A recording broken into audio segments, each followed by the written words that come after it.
Udaipur highway હાલ નવીનીકરણના અંતિમ તબક્કામાં છે, પરંતુ અહીં સર્વિસ રોડના અભાવે 5 ગામના લોકો પરેશાન થયા।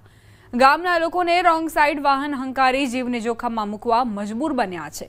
ઘણીવાર ગામના લોકો અકસ્માતનો ભોગ બને છે। સર્વિસ રોડ અને ઓવરબ્રિજની ઉણપના કારણે ગ્રામજનો સહિત વિદ્યાર્થીઓને શાળાએ જવા માટે રોજ 5 કિલોમીટરનું અંતર ફરીને જવું પડે છે। અનેકવાર હાઈવે ઓથોરિટીને રજૂઆત કરવામાં આવી છે, પરંતુ તંત્રના પેટનું પાણી નથી હલતું। તેથી ગામ લોકો દ્વારા ઉગ્ર આંદોલનની ચીમકી ઉચ્ચારવામાં આવી છે।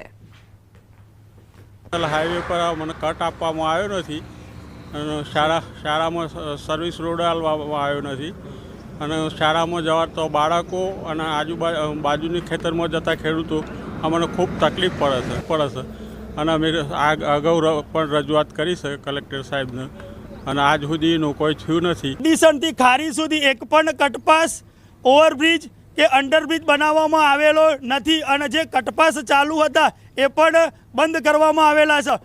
નાદીસણ, અસાલ, કંપાન, નાપડા, પછી સોડપુર, દાંતિયા જેવા કટપાસ બંધ કરવાથી આ વિસ્તારના કામદારો ખેડૂતોને ખૂબ તકલીફ પડી રહી છે। તો અમારે સરકારશ્રીને એક વિનંતી છે કે નાદીસણથી ખારી વચ્ચે સર્વિસ રોડ, અંડરપાસ या ओवरब्रिज बनावी આપવામાં આવે।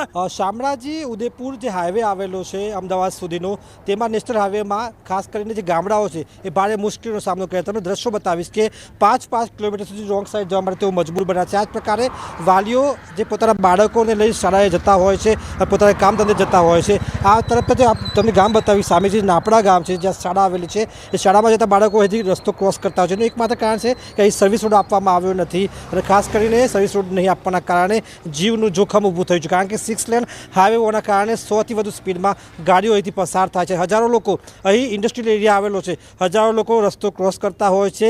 ખાસ કરીને અકસ્માતનો ભય રહેલો છે, ત્યારે નાપડા, સોડપુર સહિતના જે ગામડાઓ છે એ ગામડાઓના હજારો જે લોકો છે એ ભારે મુશ્કેલીનો સામનો કરી રહ્યા છે। તંત્રને રજૂઆત કરવામાં આવી છે, હાઈવે સંચાલકોને રજૂઆત કરવામાં આવી છે, પરંતુ આંખ આડા કાન કરવાના કારણે આજે હજારો લોકોનો જીવ પડીકે બંધાયા છે।